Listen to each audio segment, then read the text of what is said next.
Halo, kembali lagi bersama kami di Manggala Law Center YouTube channel yang memberikan informasi-informasi terkini terkait perkembangan sosial, politik, dan penegakan hukum. Kali ini kita spesial nih, biasa cuma berdua. Kali ini kita bertiga bersama dengan Kang Reza ya, Kang Reza Hamka. Kang Reza, apa kabar?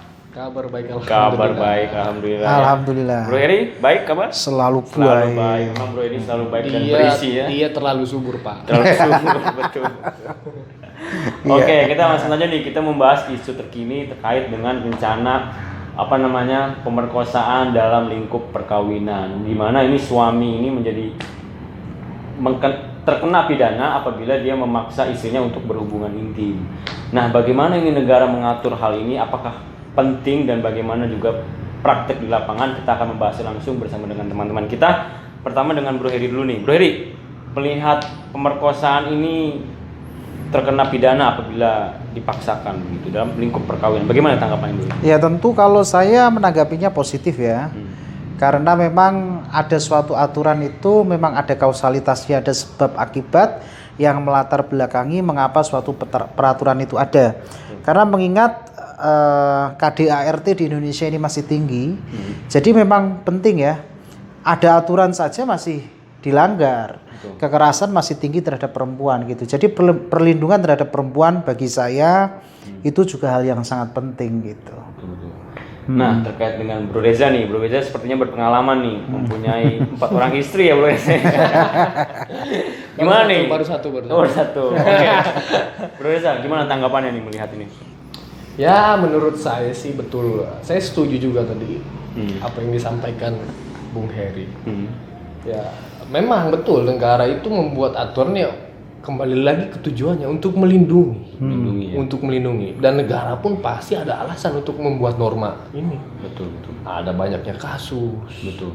Sehingga ya negara perlu dirasa ya. Perlu. Begitu.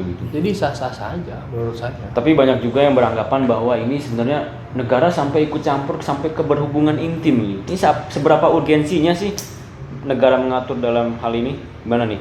Bro Heri dulu coba. Iya, tentu ini menjadi urgent ya, karena yaitu tadi mengingat kasus kekerasan dalam rumah tangga itu semakin tinggi. Bukan dalam hal arti negara itu sampai mengurusi kamu berhubungan intim waktu kapan, tidak. Tetapi ini terkait dengan kalau istri tidak mau melakukan itu, nah apakah suami bisa memaksa? Nah, rencana undang-undang ini muatan materi terkait dengan delik pemerkosaan dalam perkawinan itu menjangkau sampai hal seteknis itu. Tapi bukan berarti negara itu mencampuri ruang lingkup hal yang paling intim, tidak. Perkawinan negara juga campur tangan gitu kan, ada legalitasnya dan lain sebagainya. Terus ada kewajiban seorang suami kepada istri bagaimana. Nah, itu semua diatur juga di dalam hukum. Nah, artinya kalau memang wacana ini bisa diterapkan ya itu bagus. Nah, cuma tentu ada indikasi-indikasi lain karena ini kan hal yang sangat privat ya. Pernikahan itu hal yang sangat privat, hubungan antara kedua subjek hukum begitu. Gimana Bro Reza tanggapannya? Penting nggak sih negara mesti mengatur sedemikian rupa? Iya, pertanyaan Bung Aji ini kan dia bertanya seberapa penting kan negara sampai ikut campur membuat urusan pribadi. Ini betul ini sangat pribadi gitu. Kalau menurut saya kita lihat lagi ke belakang, banyak kasus suami memaksa istri untuk berhubungan intim gitu.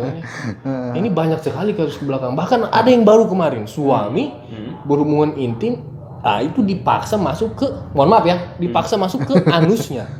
Itu kan berindikasi penyakit, ya kan? Nah, mungkin ini yang dikategorikan negara mau menjamin gitu. Ya, ini mungkin ini yang dikategorikan kekerasan, pemerkosaan dalam perkawinan. Nah, mungkin yang seperti ini gitu. Jadi ya bagus negara membuat norma yang lebih khusus gitu, mengatur yang lebih khusus gitu. Kan ini lebih khusus ini. Ya. Dan negara pun ingat, jangan sampai multitafsir. Dia harus menjelaskan kekerasan yang seperti apa yang dilakukan oleh suami sehingga ada punishment-nya bagi suami gitu. Menurut saya seperti itu. Jadi negara sebenarnya menjamin juga ya. Menjamin. Tujuan negara itu untuk melindungi. Betul. Melindungi. Terkait dengan rencana KUHP ini, sebenarnya Bro Heri ini dengan Bro Herja setuju gak dengan adanya pasal terkait ini? Atau perlu dikaji ulang atau bagaimana supaya ini efektif di masyarakat? Ya, kalau saya setuju dengan catatan. Ya, setuju dengan catatan artinya perlindungan terhadap istri, terhadap perempuan itu juga penting. Karena mengingat KDART itu juga banyak, pemaksaan dalam melakukan hubungan intim juga banyak gitu. Nah, akhirnya menimbulkan kekerasan. Nah, itu bagi saya penting.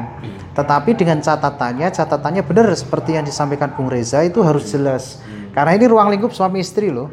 Ruang lingkup kekeluargaan. Jadi perkawinan itu ada untuk satu yang memang melegitimasi hubungan seksual, sehingga seksual itu pada tempatnya.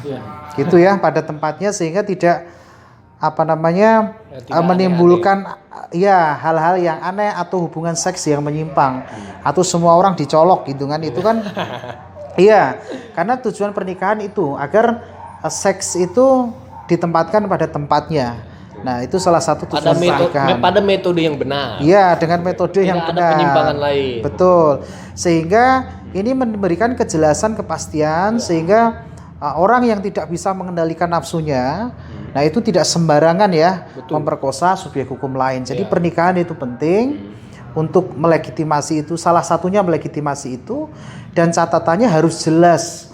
Nah, kalau memang istrinya nanti menolak, bagaimana mekanismenya, terus konsekuensi kalau ketika menolak, terus konsekuensinya apa di rumah tangga mereka. Nah, itu juga harus diatur secara detail kalau bisa ya.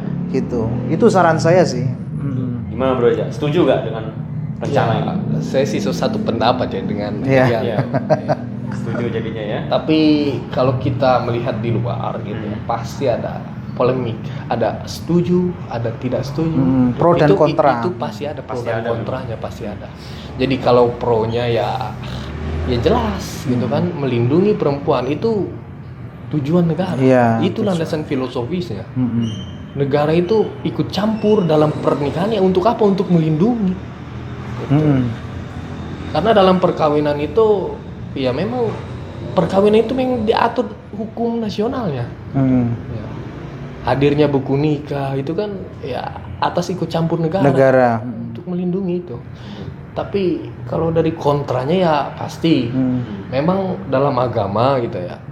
Istri itu sebetulnya tidak boleh menolak. Tidak boleh menolak. Iya, karena ajaran agama itu istri itu untuk melayani suami. Nah, kalau istrinya menolak ya seperti yang dikatakan Hen tadi, ada indikasi-indikasi lain. Seperti apa itu, Bung Reza? Kalau suami bisa saja jajan di luar. Itu kan. Itu suatu masalahnya. Jadi saya tekankan ya, ini kan baru wacana ya. Ini kan baru wacana ya. Jadi negara itu harus membuat norma yang cantik gitu ya. Yang tidak multitafsir. Harus jelas. Aturannya seperti apa. Sehingga memberi kepastian hukum ya. Karena ada konsekuensi lain ketika nanti suami istri, istrinya nggak mau, terus suaminya jajan. Nah itu kemungkinan lain itu juga harus dipertimbangkan juga. Jadi itu perlu dikaji ulang gitu ya. Supaya lebih matang lagi gitu ya. Karena ini sudah sudah ramai ini di media. Pemerkosaan dalam perkawinan. Ini sangat menggelitik sekali gitu. Iya betul. Tapi memang lucu juga seperti yang dibilang Bro Reza itu, jangan sampai bila istri menolak suami jajan di luar. Itu banyak loh terjadi. Betul harus dipertimbangkan lagi, dikaji ulang bagaimana terjadi pasal ini atau muatan hukum ini bisa jelas dan memberikan kepastian yang jelas sehingga tidak ada faktor lain yang menimbulkan keretakan dalam rumah tangga. Kurang lebih. Tapi gimana sih dalam praktek nanti misalnya suami mau tetapi istri menolak itu gimana itu? Kalau dalam prakteknya ya. Bro Reza Bang Reza dulu. Gimana nih Bro Reza? Apakah bisa menahan atau dengan adanya pasal ini kalau misalnya setuju gitu? Ya, Bapak menurut apa? pengalaman saya belum pernah seperti itu. Istri saya soleha. Amin. Alhamdulillah. Amin. Iya. Oke. Sejauh ini pengalaman saya dalam berumah tangga Masih aman. Masih aman. Ya, saling Jangan mengerti. sampai nggak aman. Karena keharmonisan dalam rumah tangga itu sangat diperlukan. Iya. Iya. Betul, keharmonisan rumah tangga itu nanti yang melahirkan subjek hukum yang memiliki kualitas pertumbuhan secara psikis atau biologis. Nah, itu dengan normal ya.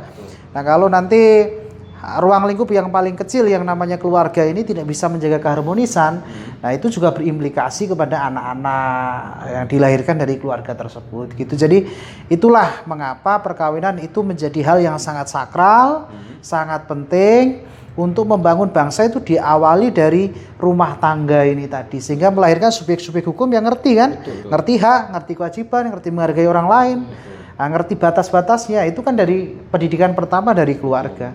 Kalau nggak harmonis ya bahaya tuh ya. Iyalah. Nah gitu. Kalau orientasi pernikahan itu hanya seksual itu kan, nah kalau itu big opo mistake gitu. itu.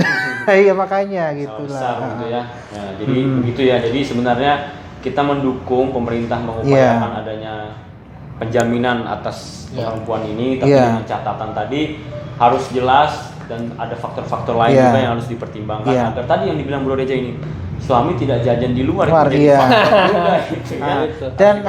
Dan bagi pemerintah juga penting. Yang terpenting 3 aspek fundamental dalam pembentukan perundang-undangan seperti aspek filosofis, sosiologis dan yuridisnya itu terpenuhi. Kalau memang ini tujuannya baik, pemerintah juga tidak boleh ragu. Kan seperti itu. Toh nanti kalau memang ada kontradiksi itu pasti, karena tidak mungkin warga negara yang sebegini banyak itu tidak mungkin sependapat semua. Tapi ada ruang-ruang hukum apabila ada warga negara yang tidak setuju mau uji materi ya monggo saja ke Mahkamah Konstitusi. Tapi tujuannya baik sih. Tujuannya baik itu perlu didukung juga. Jadi begitu ya, dengan catatan kita mendukung dengan catatan yang tadi disebutkan.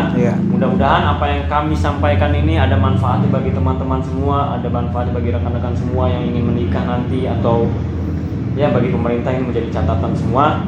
Semoga yang apa kita sampaikan ini ada manfaatnya. Kurang lebihnya kami mohon maaf. Jangan lupa like, comment, share, dan subscribe. Sadar hukum lebih baik. Sampai jumpa.